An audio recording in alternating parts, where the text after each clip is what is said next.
in QRD effect. Not really happened. Nigel couldn't make it. Yeah. I rang up Mendenhall, he said he could make it. Don't think this whole...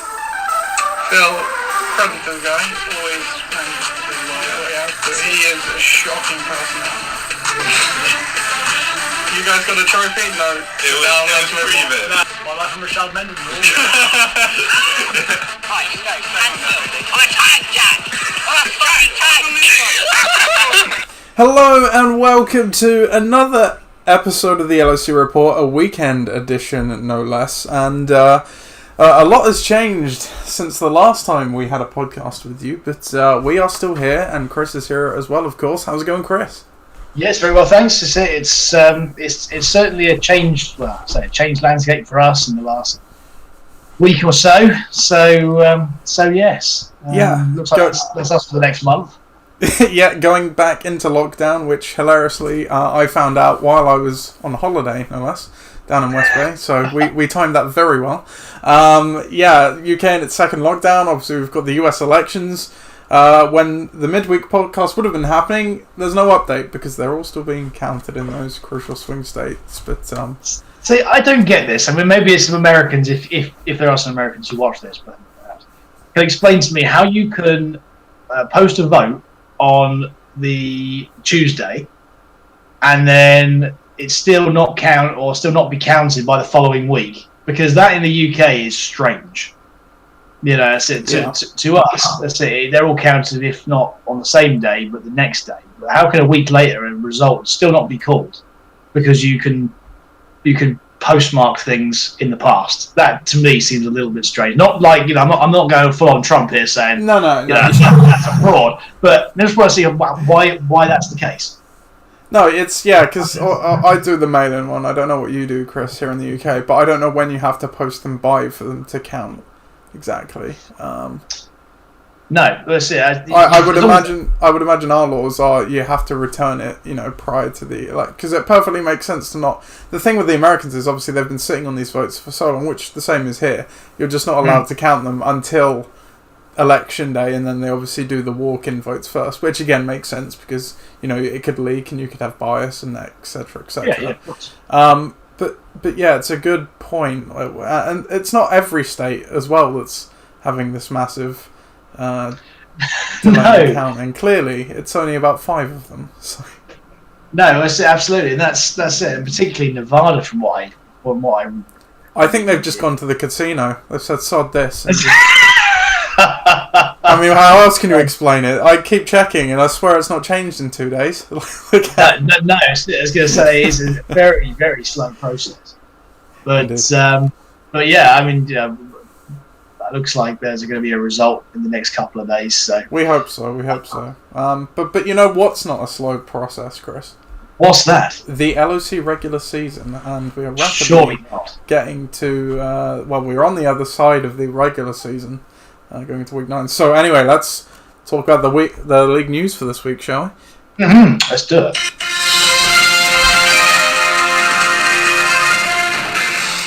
If you are watching, please do comment along. I see there is at least one viewer that is not me on my iPad, so please do interact with us. I didn't pick out any transactions for the news this week because there were actually quite a lot of them. I just didn't think any were particularly major. What do you agree with that sentiment, Chris? Yeah. It gets to this point of the year, doesn't it, where you end up with just a lot of speculative ads, and also a lot of I don't know, guys who've been dropped earlier in the year, and then for one reason or another they get picked up again. It's the old in the NFL: one man's trash is another man's treasure. That's it, indeed. But I'm going to be interested to see. Some of these guys. I mean, I look here, and for example, Ben's picked up a raft of just very speculative wide receivers, I think. Yeah, we can cover that off in the teams perhaps, but yeah, there was a lot of moves this week. My team included. I obviously have to be a bit more aggressive. We'll find out why now. But yeah, the highest bid this week was only $12. That has to be one of the highest bids since we've had the waiver system. I would think so. And I say, but then again, there's less need for it. I think that there was no big injuries last week, I think, which obviously plays a part. No, that helps, and a lot of the quality or the high upside guys are already on teams, and as they will be now, because come week 8, week 9, you sort of know who's good and who's not. And who's breaking out and who's not, so that value's gone. And also, there's not a great deal of bye weeks knocking around this week, so there's a few, but not for any, I would say, real key players for anybody. So yeah, that's it. There's less of a need to add, and I think maybe this point of the year as well, there's some people who lose budget, particularly guys like Ben who don't have any budget left. So I guess that makes a difference, and everyone's got half an eye on what's to come. Indeed. So with no transactions really to talk about, we also have no trade news or block to talk about because the trade deadline has now passed on the 6th of November. So it went yesterday. So no trades this season, which does happen occasionally, but it is what it is. So we'll just go straight into the week 8 games then. Chris, refresh my memory. What game did we pick for? I think it was this game, wasn't it, for the marquee matchup last week?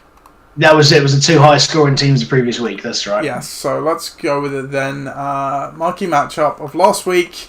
It was Pakistan against Tom's Tyrants. Where is my sound? There it is. In week 8, it was the two had been bottom feeders of the LOC facing off against each other, which actually turned into a hot matchup because these teams, Pakistan and Tom's Tyrants, have been very good of late. Tom's Tyrants was coming in on a 2-game win streak. I think Pat was coming in off of at least 1 win as well. Who would leave victorious? It was Tom's Tyrants as they extend their win streak to 3, 117 to 57. Looking down the lineups, Justin Herbert came through again, 27 points. Todd Gurley with 11.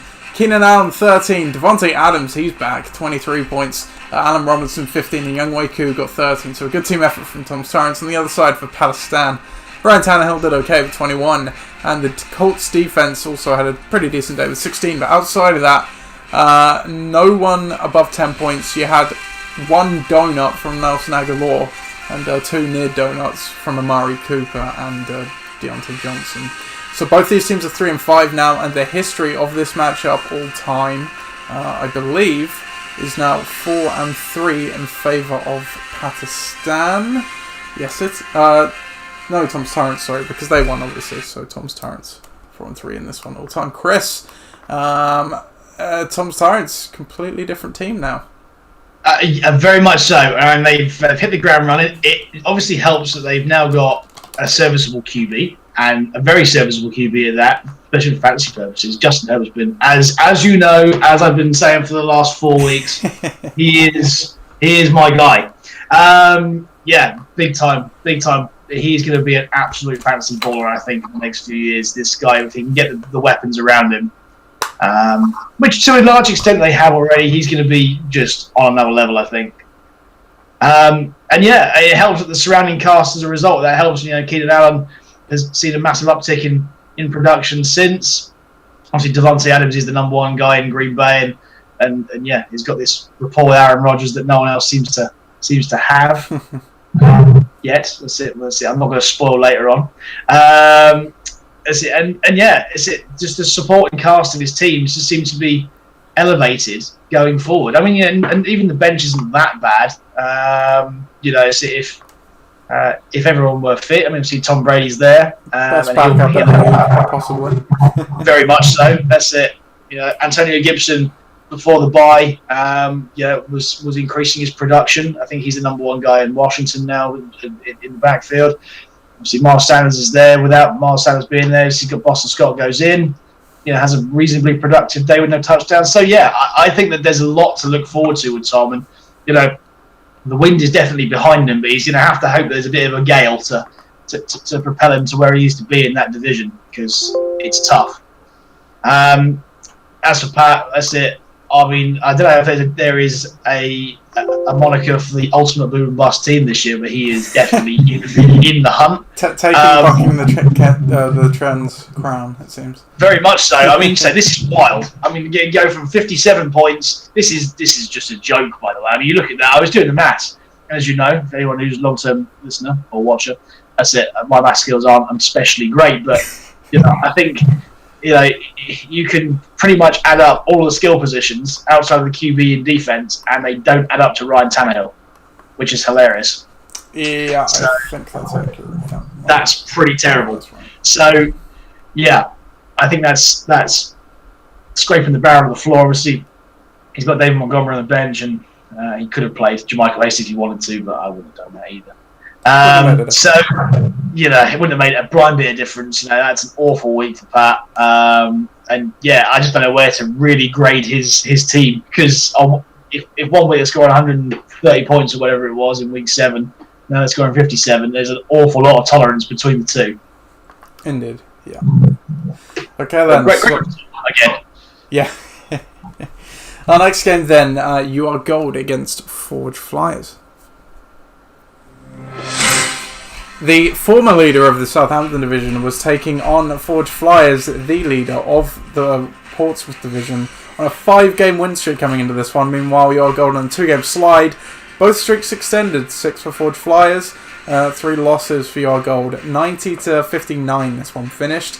So for Forge Flyers, Lamar Jackson had an okay day with 19.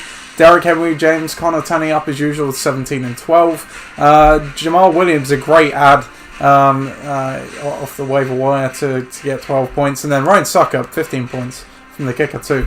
On the other side, Joe Burrow made another start over Kyler Murray. He got 23 points, not bad. Cooper Kupp got 11, but no other double digits on the day, leading to the low point total for UR Gold. So they fought a 4-4. Forge Flyers now 6-2 on that impressive run, and all time Forge Flyers are 2-3 against UR Gold. The Forge keeps flying, I guess you could say. I guess so. Yeah, I think that again it's a reasonably solid performance. If nothing, I just can't quite get the receivers right. Even though DJ Moore's in a plus matchup, and even to an extent Scotty Miller, it didn't really quite work out there. But and obviously dropping the Steelers D for the Bills didn't necessarily pay off. Either of those would have been over 100 points again. But that's it. You can't have it all. Yeah, I like the solidity of the top 3. Obviously, that's always been the case.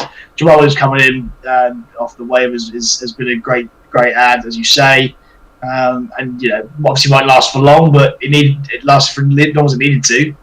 And yeah, that's it.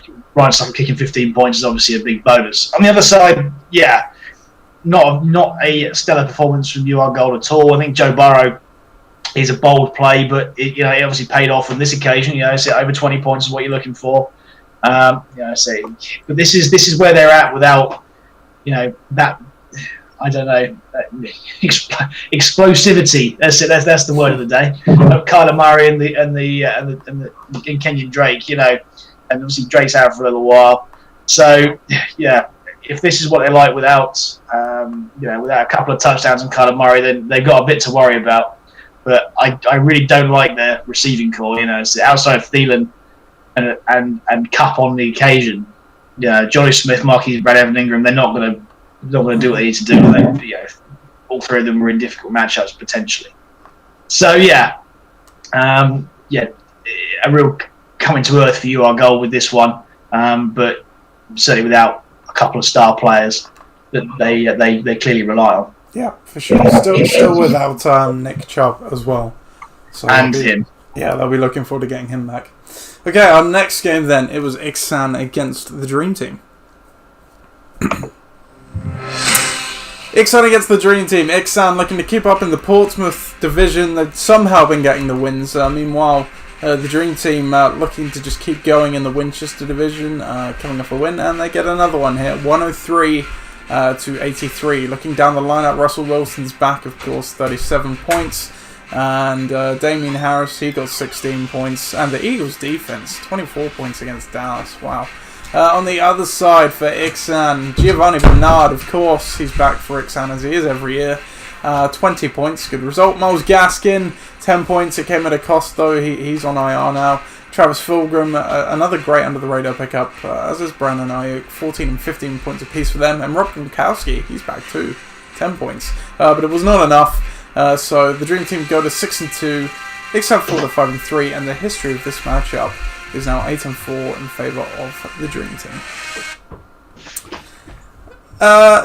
Certainly a better week than normal for Ixam, but undone by a deservedly better team in this one. I have an interesting take on this one. I think that actually the Ixan, the numbers for me look okay.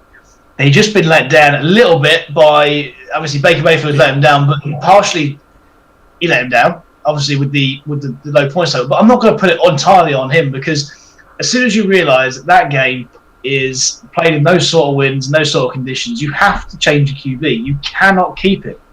And, you know, I think that across the league, obviously, I did it with, I dropped Henry Ruggs a couple of days before, and Ollie Burdett.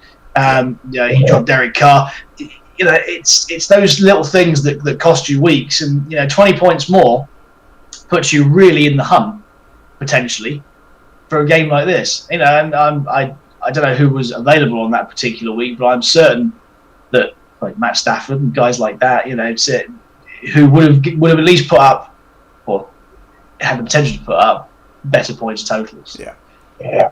But Ben can't really be too disheartened by this, because the skill positions which he is really struggling with injury came in good for him.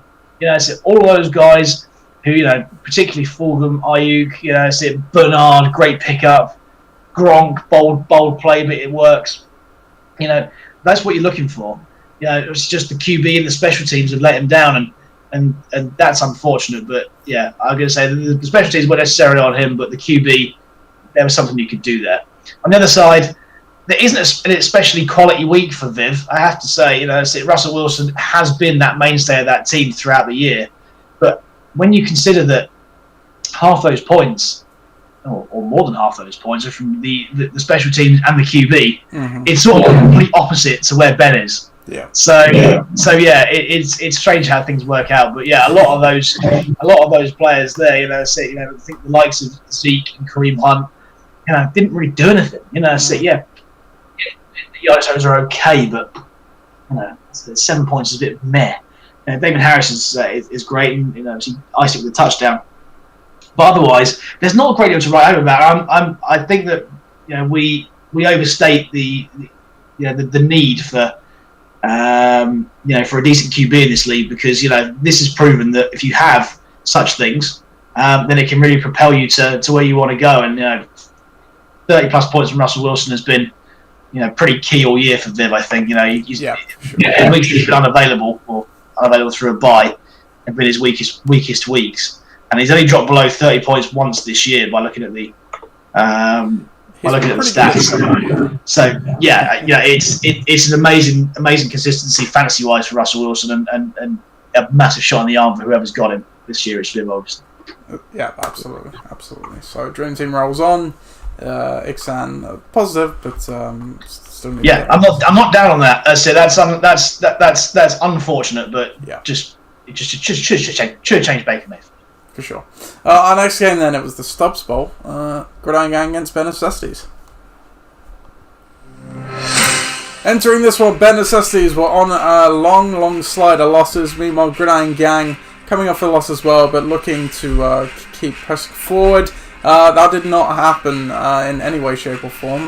Ben Necessities, they got 92 points a good day, but season low for Gridiron Gang, 48 points where everything went wrong. We'll start with Ben Necessities. Josh Allen, he didn't do too well, he got 12. But Travis Kelce, 17 and picked up. But really, Ben Necessities, they were also spared an awful week, if not for 47 points from Dalvin Cook, over half of their point total. On the other side, Gridiron Gang just about beat Dalvin Cook on his own with the 48, but Teddy Bridgewater, he got 14, Will Lutz, he got 14, and nothing else doing there. Just a bad week. So Gridiron Gang fall to 3-5. Ben Necessity's improved to 3-5, and the history of this matchup is now 14-6 in favour of Ben Necessities. The Stubbs teams are looking a bit spotty at the moment. Very much so. This week. I mean, Dave's been put to the sword in the last few weeks as a result of not having Dalvin Cook, and then as soon as Dalvin Cook comes back in, I mean, he just makes the difference. I mean, he gashed the Packers. He absolutely gashed them. And, you know, when you watch the game, it was just run after run after run after run. Kirk Cousins, I think, only attempted 12 or 14 passes. Not completed, attempted. You didn't need to. With the amount that he was getting through, he was just so good. I mean, you know, he's been waiting, obviously injured for this time, waiting to come back, and that freshness is shown. I mean, you're right. Exactly what you said in the build-up. This would have been an embarrassing points total if not for those 46 points. In fact, it would have been, if not on par with yours, very similar to yours, I think. Mm-hmm. So yeah, it's something that's it's something that should be highlighted. But you know, if you've got a guy who's in form like this and can bail you out of situations, then I don't think anyone's going to complain with that. As for your team, well, yeah, I mean, Galladay's gone down again. You obviously got Robert Woods on the bench, which that's done. Yeah, I think in hindsight was probably not the play to have. He's probably one of the most consistent players ever. It's tricky because you flash it up, and it was kind of. So I played AJ Green over him effectively, and it was mainly because, you know, that Thursday night game where I had, my thing's not loading, this is helpful, where I had Teddy Bridgewater and Mike Davis, and they obviously didn't do a lot. And as you say, you know, he's definitely the consistent one, but normally he's not going to blow up. And if the point total, it's not opening. Oh, there it is finally. So, but you can see his points. Look, he does bounce around the 10s really, but up until his high was 16, he'd only done that once. So, just a peek behind the curtain, it was a move. Well, I'm going to need points, so I went with AJ Green, who obviously had been coming on better recently and possibly had the higher upside, but yeah, obviously turned out completely the opposite way, as fantasy always does when you make those kind of decisions. Yeah, absolutely, it's a kicker, but yeah, I mean, we've seen where your team can go on good weeks. Just obviously on the bad ones, it has potential to do this. So yeah, well, this is one last tell. I've not dipped below 84 points, I don't think, all season until this game. Despite losing, not having got at the start, and losing Eckler and losing Barkley, I don't know how I've managed to save it off this line. I mean, a bit of Mike Davis helps, but obviously that's now going to get faded out. Yeah. So yeah, you know, you've got Drew Brees on the bench. I suppose as a solid QB option, he's there. So you know, there are components when obviously Tyler Lockett going off for 50 points the previous week did help you. But yeah, you know, I think I think that there is on its day, yeah, certainly some shoots there, but yeah, I think the loss of, you know, a proper points cash cow like Mike Davis does, and Golladay obviously, may have sunk your ship. No, I wouldn't disagree. So yeah, two teams at 3-5, and they need to. Well, Ben Necessities needs to keep getting the wins, and Gridiron Gang needs to turn it around if they both want a chance. Our next game then, bucking the trend against the Detonators. The ultimate boom and bust team, bucking the trend, faced a pretty solid Detonators team, but you'd be forgiven for thinking they had the opposite monikers in this one, as bucking the trend took it 102-52. Looking down the lineups, Carson Wentz makes another start, but he only got 13.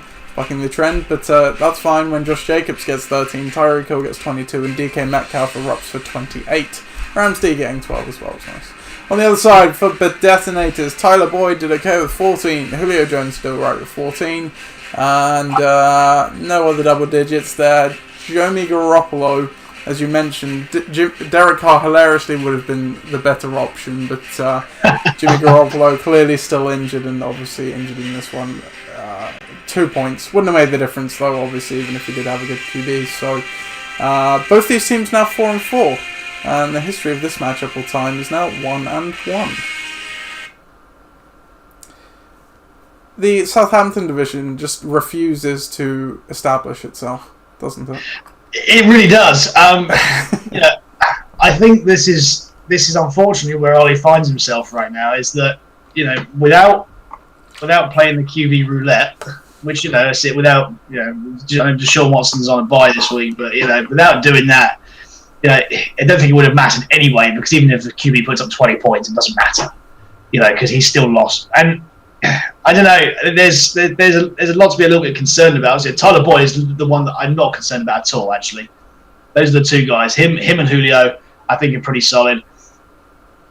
And we'll consistently go and score those points. Because when Deshaun comes back in, then he's going to be okay as well. He's going to be scoring those extra 20 points. But look, you look down the list there. Ron Jones is now in a committee. Is he the number 2 in the committee? Yeah, maybe. Ridley hasn't looked like the breakout star that he probably should be. Clyde, again, that's going to be a messy backfield. And,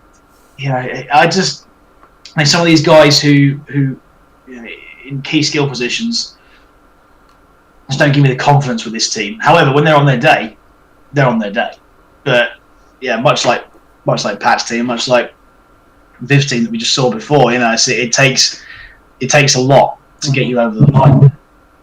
Whilst with Mike's team, whether you like it or not, he does have these very boom and very bust players that on their day will win in weeks. The likes of Metcalf and Hill, just by their very nature, are long time. It only takes 2 receptions and 2 touchdowns to have a great week. Look at Metcalf. It's 161. I don't know how many receptions that was, but let's have a look. Was it a career day? That's it. Well, in that case, that's topping out. But again, he's a guy who doesn't need that much. Same as Hill. I mean, say Josh Jacobs there, 129 yards on the ground. Difficult day weather-wise, as we've been talked about before.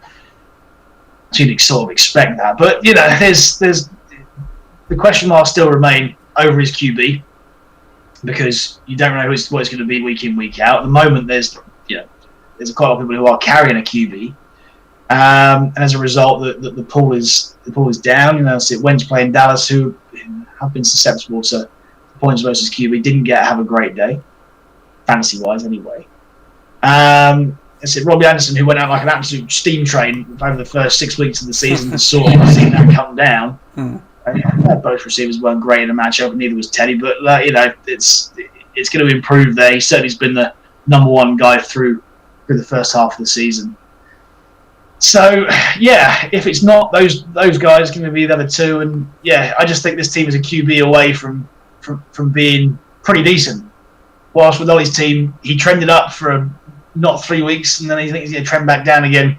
Whilst his 2 running backs are in committee, so it's going to be quite difficult, I think, for anyone in that division at the top there to as you say, to establish themselves. There's going to be one of them that's got to win it.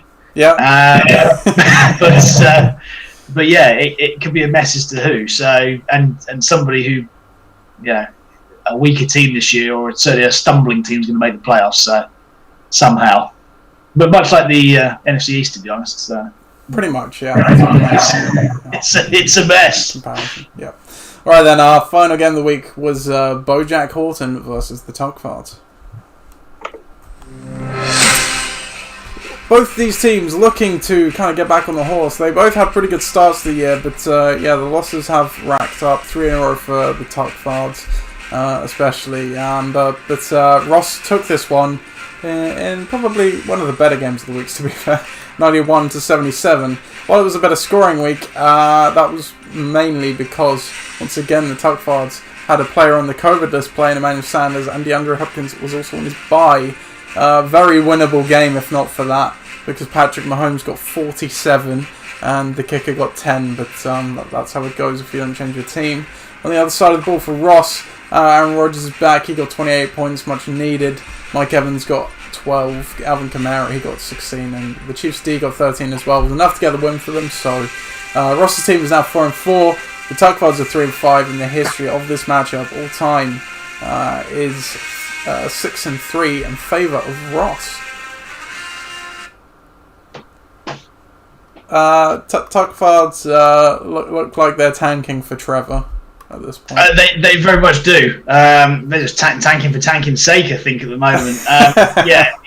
There was a route to victory here, and I just can't quite fathom as to why there's two guys who shouldn't be playing, who are playing, giving someone an easy win. But that's by and by. And let's be honest, he wouldn't even have been in the position to win had it not been for Patrick Mahomes. So, but the less we speak about that, the better, because I just don't have the time to analyse someone's game if they play two guys who shouldn't be there. And as a result, Ross got a very simple win. Still got to outscore 77 points, which for a lot of people this week was quite difficult. But 90 points is okay. There's some obviously Kamara and Rodgers are bedrock in that. Mike Evans you'd expect to be on the score sheet, and he is with a touchdown. Chiefs the easy play against the Jets. So it didn't take a lot for him to win, but it does make life a hell of a lot easier when when you're playing against a team that's two men down. Yeah, absolutely. Yeah. And the quickest recap we've probably had this season so far. But doesn't need a lot there. No, it doesn't. As you say, when a team doesn't play two players and the other one just has a solid but unspectacular week, that's how it goes. So those were all of last week's games then. So we'll take a look at the standings now. Southampton division, as we said, 2 teams at 4-4, 2 teams at 3-5. Very much still all to play for. Right there, so the Dead is leading it on points currently.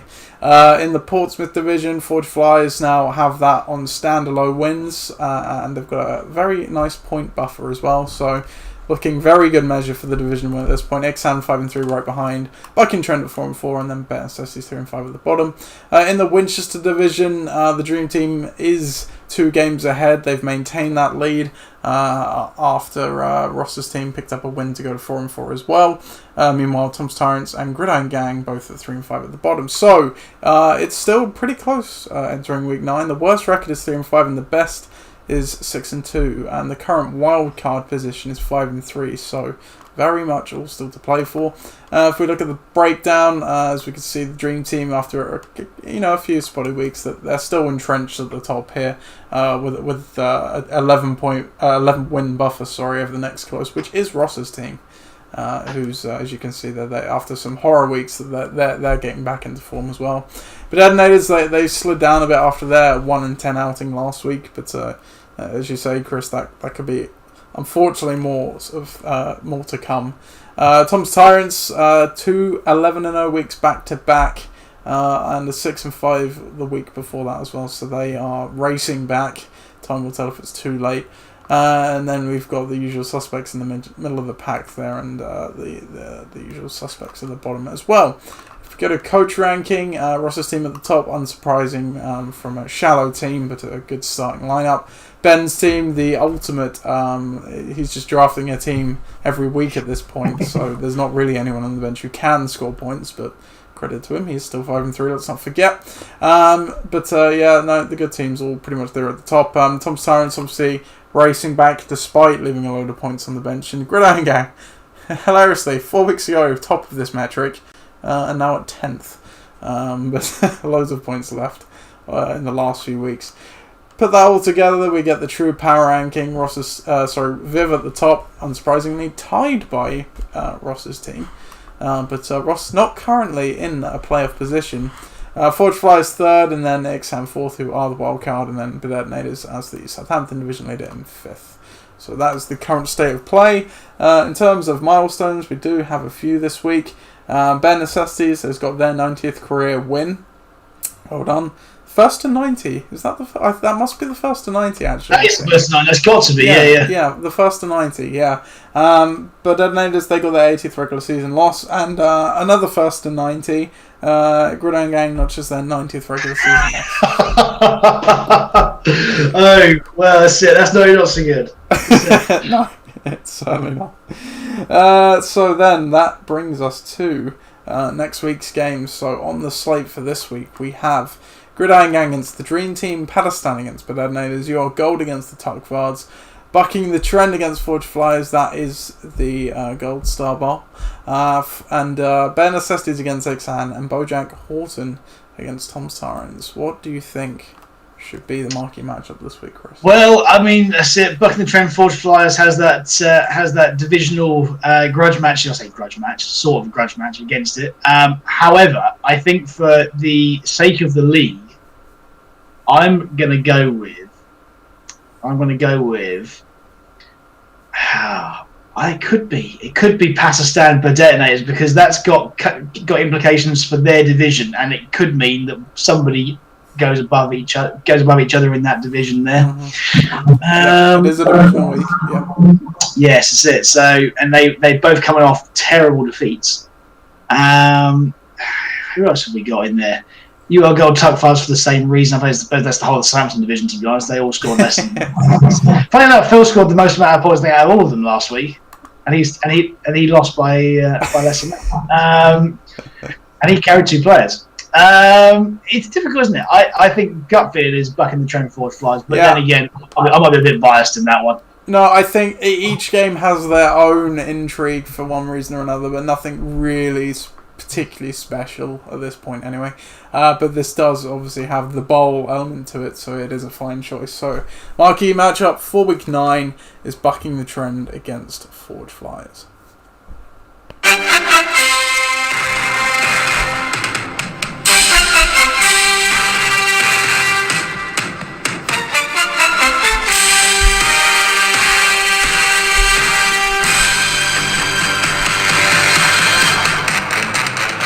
Forge Flyers take on Bucking the Trend in this Week 9 marquee matchup. Forge Flyers 6-2, leading that Portsmouth division, and Bucking the Trend 4-4, looking to keep up and more importantly peg Forge Flyers back, but they're not going to do it, according to the projections anyway. 96 to 85 in favour of Forge Flyers. No Thursday night games in here as well. Forge Flyers trotting Derek Carr out this week over Lamar Jackson. Wow. That's a bold play. Christian Kirk, he returns to the lineup coming off of his bye, as does Terry McLaurin. A couple of changes there for Forge Flyers this week. On the other side of the ball for Bucking the Trend, Tua is making his first start in the LOC as Carson Wentz is on a bye. Justin Jackson comes into the lineup in favour of... I'm not sure. They maybe have been dropped from the team. Fournette. Fournette came out, excuse me. The history of this matchup all time is 2-0 in favour of Forge Flyers. Chris, take it away. Yeah, a bit of a bold move from me. At the moment, Lamar's out of the team and Derek Carr's it. I mean, is that a bold play? Bearing in mind who Lamar's playing. He's playing the Colts. The Colts have been absolutely unbelievable against quarterbacks this year. They have been. He struggled a lot against the Steelers last week. I mean, it's a bogey team, but even so, it was sort of limping to 18 points. And I think Derek Carr's got a great matchup. Aside from that, the 3 receivers are back in. Christian Kirk's been great since he's come into the team. I think that'll continue against Miami. James Conner's the one to look at, though. Against Dallas, and say they've been trampled on all year by running backs, and hopefully that'll be the same thing. And the Steelers D play in Dallas should be funny as well, bearing in mind they're going to be playing an unknown quarterback for the Dallas Cowboys, which should be great. Otherwise, on the other side, Mike's big time players are playing in pretty tough matchups. I think Hill against Carolina, tough. Metcalf and in Buffalo, tough, especially the weather's against them. Anderson playing Kansas City, same as DJ Moore really, but I think both of them are tough as each other, but they should cancel each other out. Mm-hmm. Titans playing the Bears should be good for him, and Jackson and Jacobs is questionable, but I don't know how questionable is. I think he'll be good. Facing each other in the same game. Say the Raiders have been pretty stout this year, however. So yeah. And playing Tua is a big risk, I think, at QB. Didn't do a great deal last week. He's playing Arizona. Should be, maybe a little bit easier for him. But at the same time, Arizona have been no slouch themselves this year. They've definitely improved on defense, and yeah, he's certainly got a long way to go to prove that he's the guy for that team. So I think that he's great. I think at the college level he was certainly. One of the best, but at the same time, translate over to the big leagues. especially last week where we didn't really get to see how he was. I'm intrigued this week. So, but anyway, I'm going for my team because I've still got that power 2 of Henry and Connor plus the Steelers D. I think that will get me over the line, and possibly I might play Lamar as well. You never know. You never know. Injury-wise, outside of the questionable tag there, and for Lindsay, pretty much a clean bill of health for both teams, which is nice to see as well. Yeah, I mean, your team has just been flying. You're getting a couple of guys back from bye. And bucking the trend is just, they are the ultimate boom and bust team. That quarterback choice is so bold. It's bordering on reckless, I would describe it as.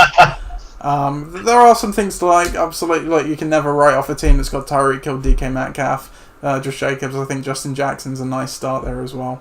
But your team is just in such good form at the moment, Chris. Especially with the Steelers playing Dallas as well. That's going to be a complete lolathon.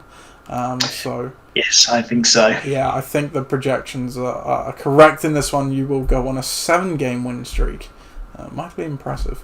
So yeah, we're both going with Ford Flyers there. So our next game of the week then, it is Bare Necessities against Ixan.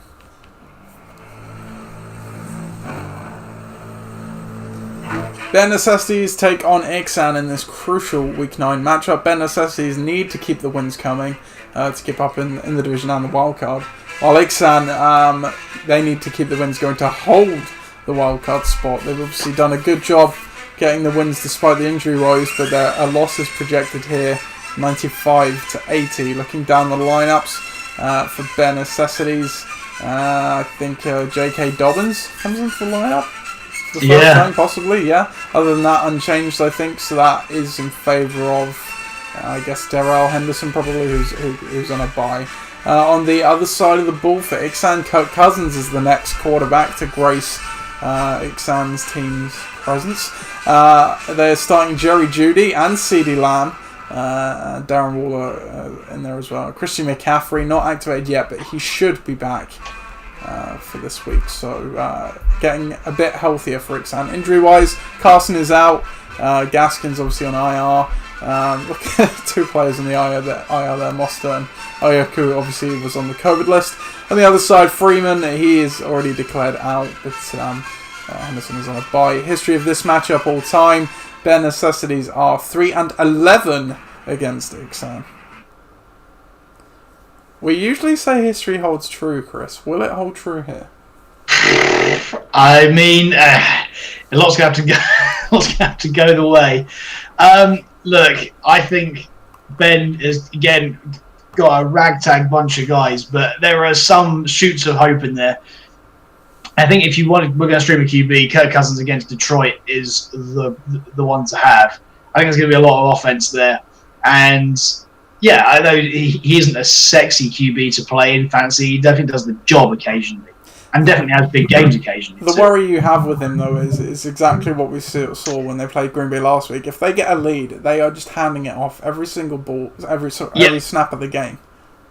But he has to score a couple of touchdowns before that happens, and you'd like to think that's going to... It didn't last week.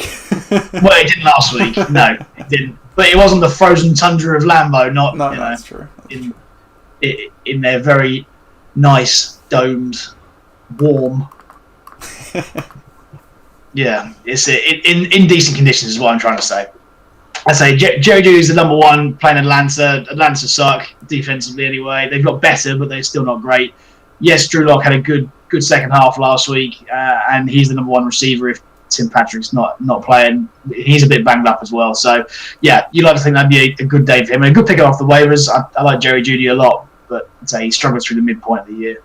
And if Christian McCaffrey's back and firing, then that's immeasurable for this team, because they can fight fire with fire, as we'll get to in a moment. And the Patriots are playing the Jets, so that's an easy 10 at least for there. On the other side, so you look here, and I'd say Josh Allen playing Seattle has all the makings of a great game. So he hasn't been in the worldly form he was for the first 4 or 5 weeks recently, but I think this is a get-right game for him, especially at home. Say Melvin Gordon, and Dalvin Cook are both in great matchups. And as you say, Dalvin Cook's coming off that unbelievable game last week. Mm-hmm. There's no reason to suggest he's not going to do similar things. Maybe not quite as high as last week, but say you would reasonably expect him to score at least over 15. So he's going to be getting every carry and a touchdown or even 2. So that's one to look out for. I think the Dolphins' D's a bold play against Arizona, if I'm honest. Guys like Kelsey, it's a tough matchup. It's not necessarily Patrick Mahomes. Patrick Mahomes can transcend matchups. Dobbins against Indianapolis, I definitely don't like though. Devontae Parker with Tua, it can either be really good or just nothing happens there at all. So I don't know. Does the Josh Allen, Melvin Gordon, Dalvin Cook trio with a little bit of Kelsey beat out the Patriots' D, McCaffrey, and Kirk Cousins with a little bit of Jerry Jeudy? I think it's really tight. It could be a very close game. Yeah, no, I think this is a bit of an underwhelming lineup for both teams. CeeDee Lamb, I don't know what Ben has seen from the Dallas offense over the past 3 weeks to think that CeeDee Lamb is a good play against, probably one of the best defenses in the league. Apparently, Ben is a big Cooper Rush fan, so... but then on the other side, you have some good points as well. Dobbins is playing Indianapolis. I know the Ravens are a good run offense, but they got to the best run defense. Like you said, Devontae Parker not only playing with Tua, but he'll be lined up against Patrick Peterson all day probably. So there are some really disgusting things on both sides. On the opposite of that, like you say, there are some really nice things as well. Obviously, getting McCaffrey back is huge for Ixan. But there is just more, as you said, star power outside of the ancillary crap, shall we call it, for either team on Ben Necessity's side of the ball. So, I definitely think Dalvin Cook could win it again. Absolutely. There is a world that happens. He's got to be the RB1 in fantasy, probably even ahead of McCaffrey for the rest of the season, assuming he stays healthy, of course. Our next game then, it is Bojack Horton against Tom's Tyrants.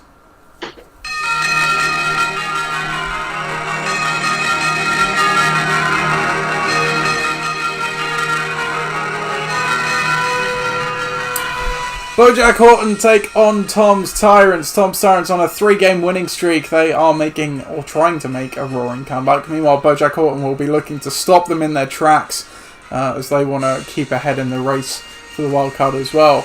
We do have some points in this one from the Thursday night game. It is 45-23 currently, with a 98-96 point win projected for Ross's team. Looking down the lineups, Rodgers got full at 37 on Thursday, tore apart that Niners D. Aaron Jones did play, but he only got 8.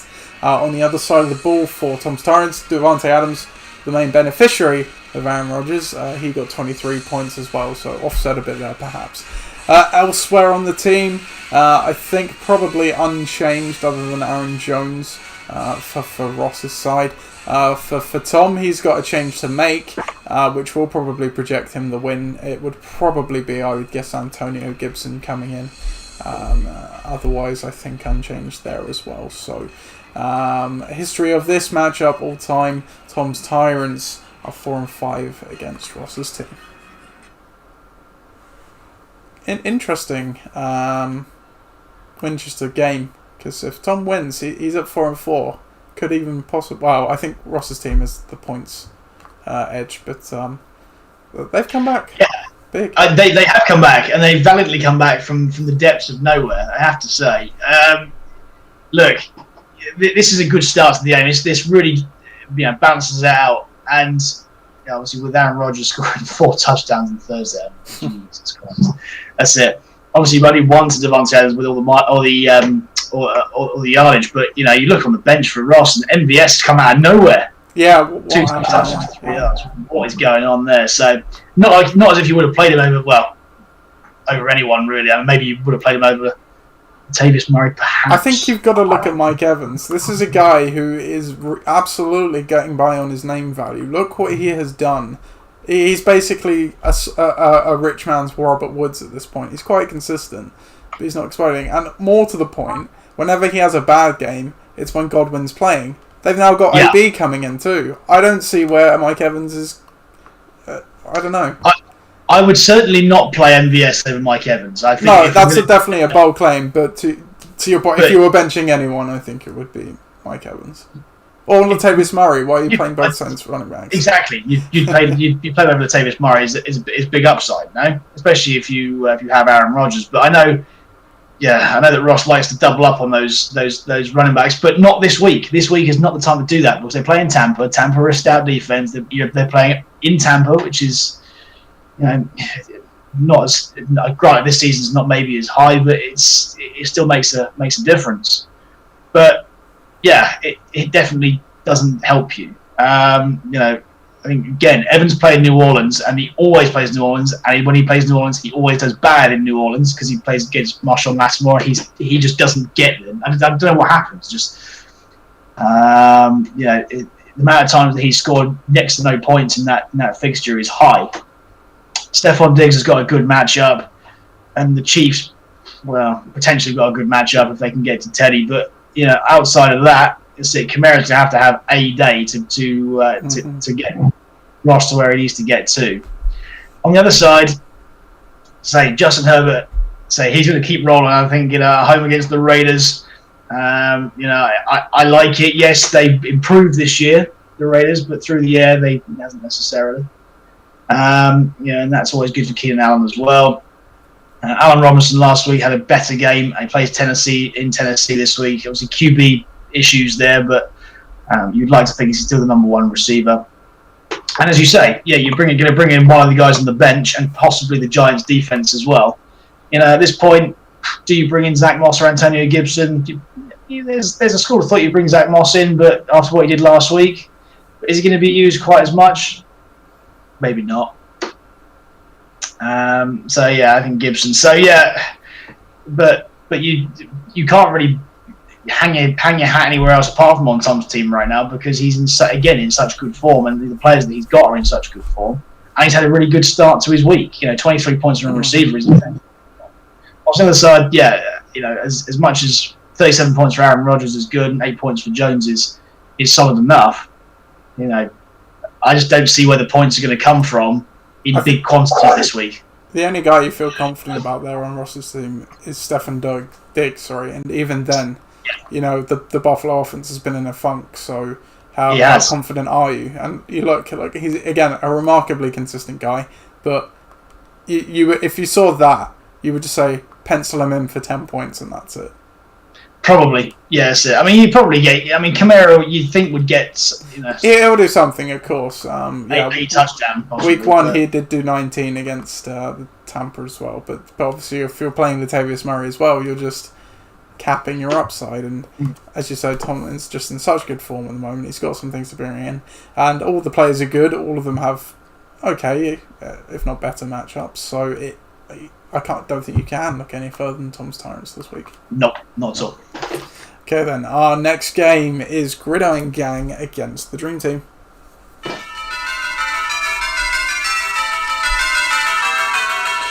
Gridiron Gang take on the Dream Team. The Dream Team looking to press on and keep that 2-game lead, or maybe even extend it in the Winchester Division. Meanwhile, Gridiron Gang need to start getting the wins now.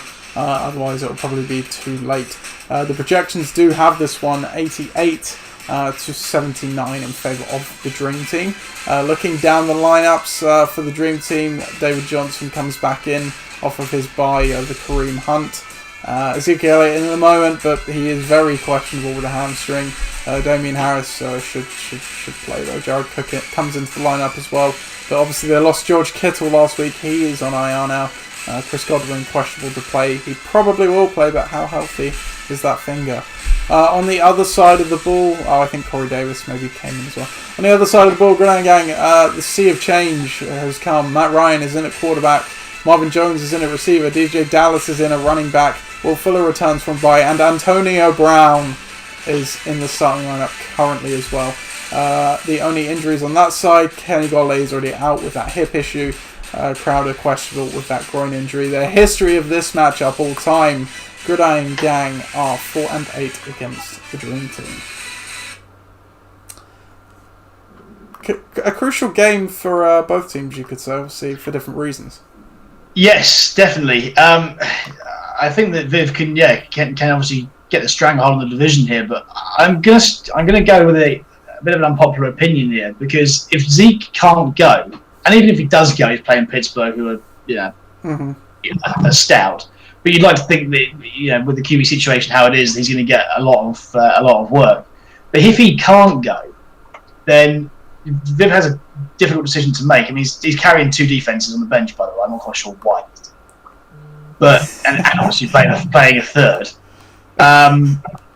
So I saw somebody pick up Tony Pollard earlier in the week. I assumed it was him, and then for some reason it's now gone. But he needs to do that, because if he doesn't play, then it's a big hole. And although David Johnson's got a good matchup, I'm not sure that anybody else really does. I mean, I suppose his defense does. But yeah, Russell Wilson is not an ideal matchup by no means. He's got to go across the other side of the country, which they don't seem to like doing. But at the same time, he seems to be, it doesn't matter what matchup, he's matchup proof right now. So Jericho against Tampa, hate it. Corey Davis against Chicago, don't like that either. David Harris, if he plays, playing a plus matchup against the Jets. But if he's even a little bit banged up, they've got plenty of other running backs in which to take his carries. Yeah, I think Sonny Michel, he might even be back now as well. Yeah. So so that's down. And then we look at Prater and the Washington football team playing the Giants, and I like it, but I don't really like it. What's on your team? You can look down there and say, what, Will Fuller against the Jags and the Texans against the Jags, obviously. That's it. That game's got massive implications for you. Obviously, for whatever Wilson throws, Tyler Lockett's on the other side, if he goes that way this time. DJ Dallas played well last week, and if it's particularly if the weather's bad again, then he's going to get plenty of carries, you would think. Marvin Jones is the number 1 receiver, playing Minnesota, who have been awful defensively this year. And Matt Ryan playing Denver, who have been equally as bad. I don't really like Antonio Brown, because you just don't know what you're going to get from him. I could bring DeAndre Swift in, but at the moment... it's worth a dice throw at this point. So what have you got to lose? I think this is going to be a bit closer than we think if Zeke doesn't play. And if he doesn't play at his full capacity, which is quite possible, then it could be equally the same. So, it's going to take Russell Wilson to bail Viv out, I think, and David Johnson to bail Viv out here, because the rest of his matchups, just quite honestly, just don't do it for me. Yeah, no, you're right. There's I've definitely caught the Dream Team on a good week to play them. I think, because outside of Russell Wilson and David Johnson, there is really nothing you'd feel confident about there. And look, it's last chance saloon for me. That's how I'm looking at it. You mentioned I've got a lot of good matchups. Trying not to invest all of my offense into basically Detroit and the Texans and Seattle, but that's not a bad one to put in. But I've got to go. I'm going to go with my team this week, if nothing else, for the confidence in that I need the win. But I think I was aggressive in the waivers this week. I'm starting 2 guys and then Antonio Brown from so a lot of change, and it's got to work for me. So I'm going to go with my team. Yeah, that's it. I wouldn't be at all surprised. Our next game then is Pakistan against the Detonators.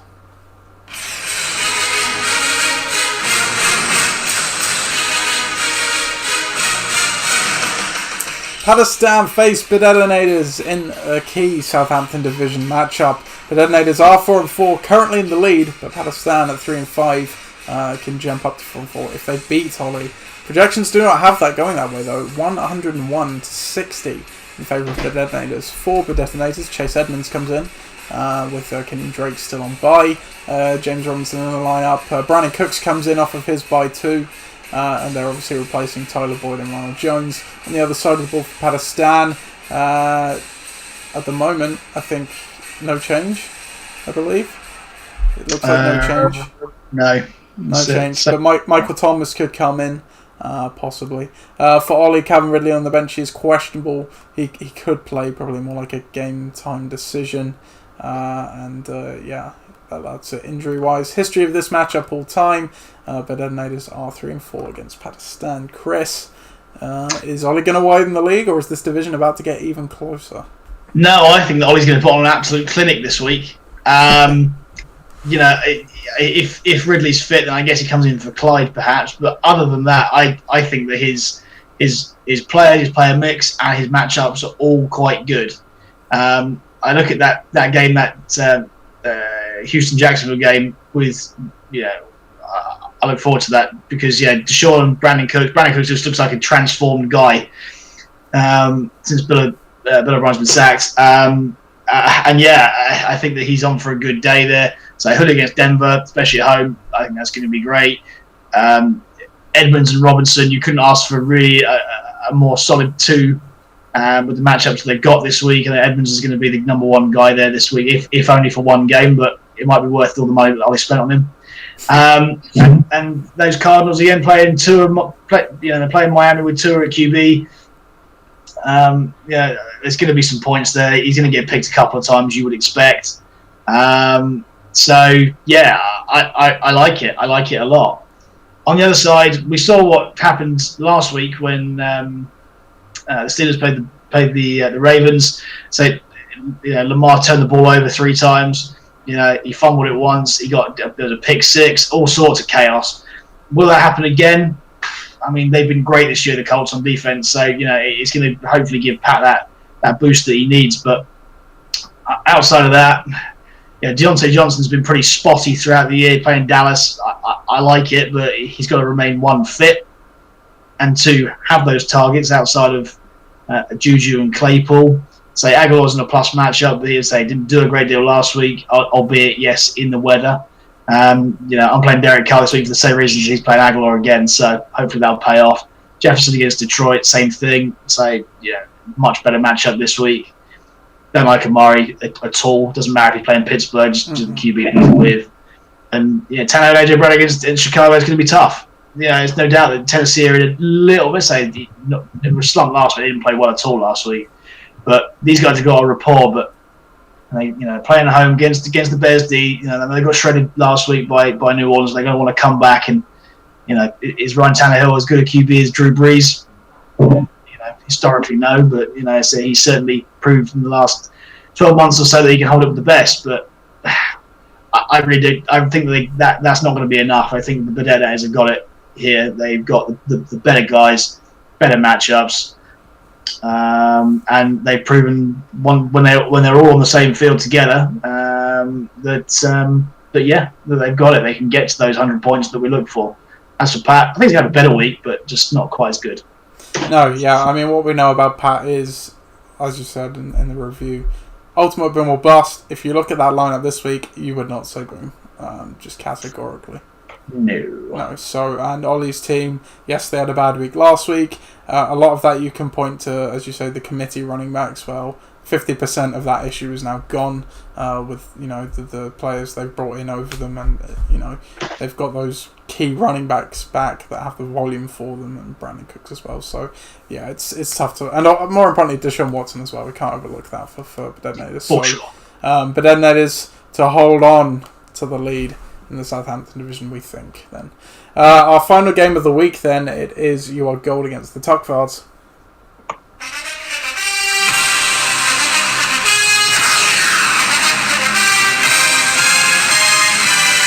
You Are Gold look to take on the Tuckvards in this Week 9 matchup. You Are Gold, with the Detonators' loss and a win, could take hold of the division again. Meanwhile, the Tuckvards, if they win, they could possibly tie the leader if the Detonator loses or they keep up.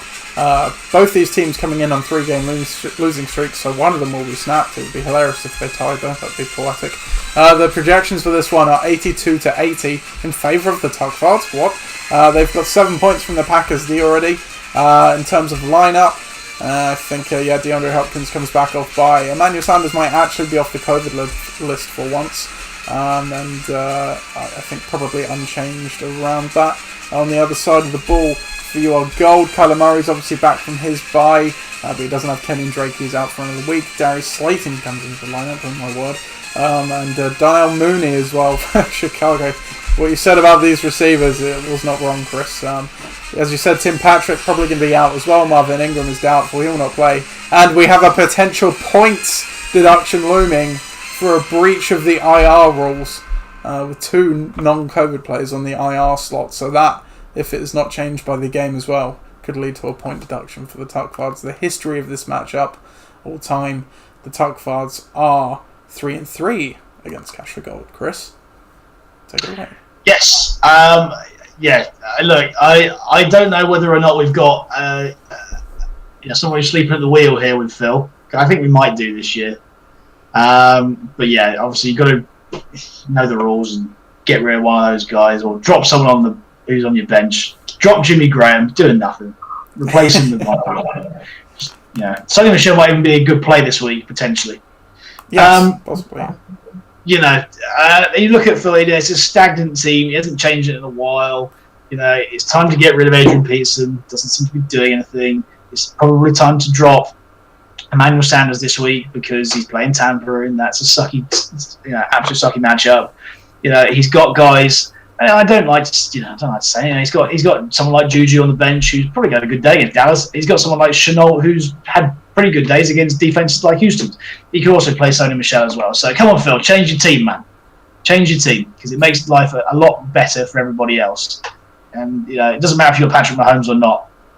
So it's time to change it. But yeah, Patrick Mahomes obviously been in great form, and Hopkins is playing the team with his QB. So yeah.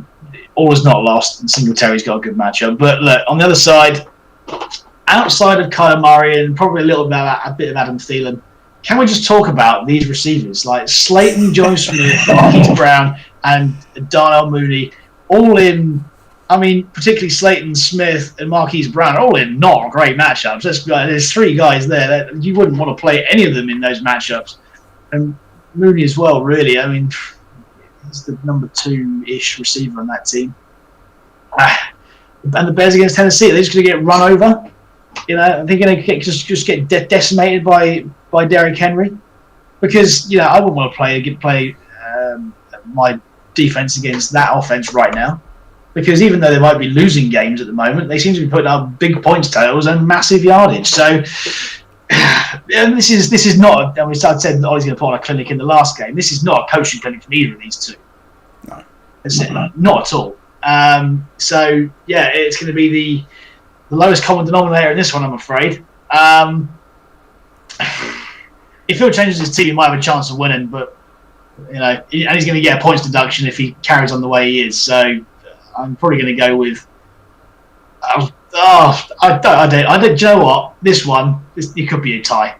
It could be a tie for 60 points each. Right, we're going to call it right here. So Phil is going to technically win the game by 10 points, and then he won't have sorted out that IR issue. He'll get that deduction, and that will make it a tie. That's it. There it is. That's it. That's where we're at now. I think that both teams have got real flaws, and as in flaws as in FLAWS, not as in low flaws. But they do have low floors this week. Both of them are going to be very reliant on their QB and very reliant on one receiver, and then just an absolute bung fight for the rest of the points. I think the Tuckfards might win that bung fight, though. Hilariously, this is almost a good week for them to play each other. I think, yeah. So there you go. Those are all the Week 9 games. Just before we finish. John Burkow, can you please socially distance your way us into the debate corner?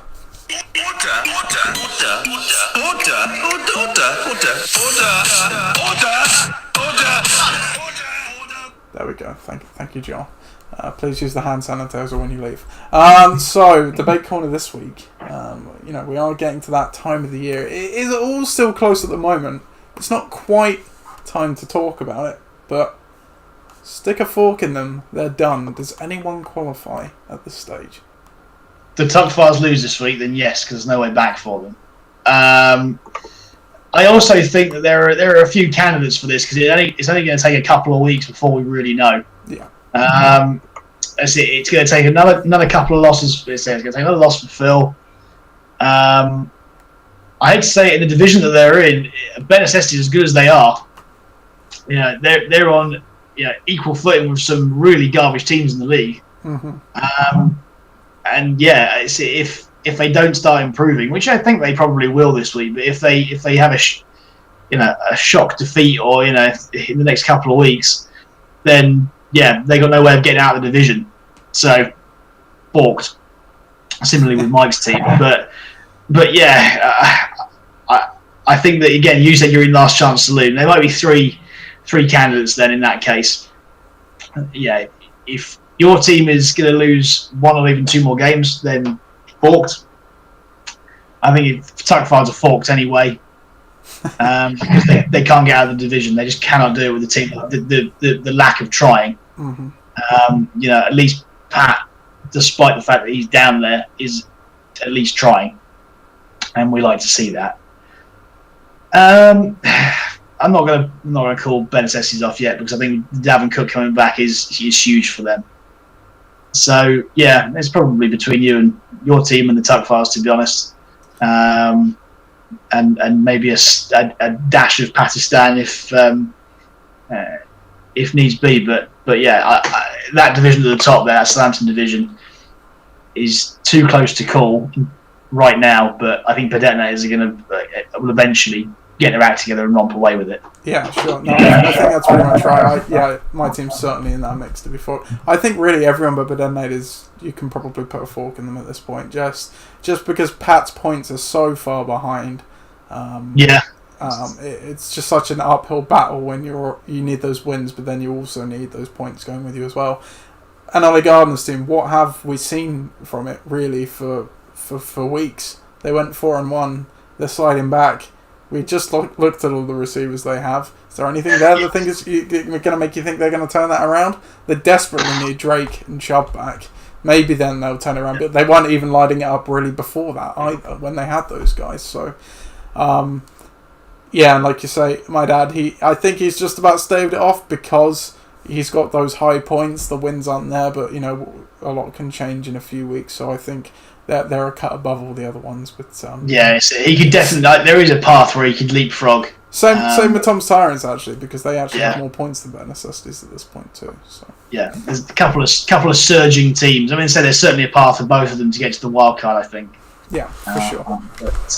But at this point, there is a pretty entrenched hierarchy there, I think, in the league. So, for sure. But we'll see how it's the next 2 weeks that really make or break these teams, isn't it? Absolutely. Let's watch it all go up in flames as we get with our previous ones. So that is it for the first Lockdown 2 edition of the LOC Report.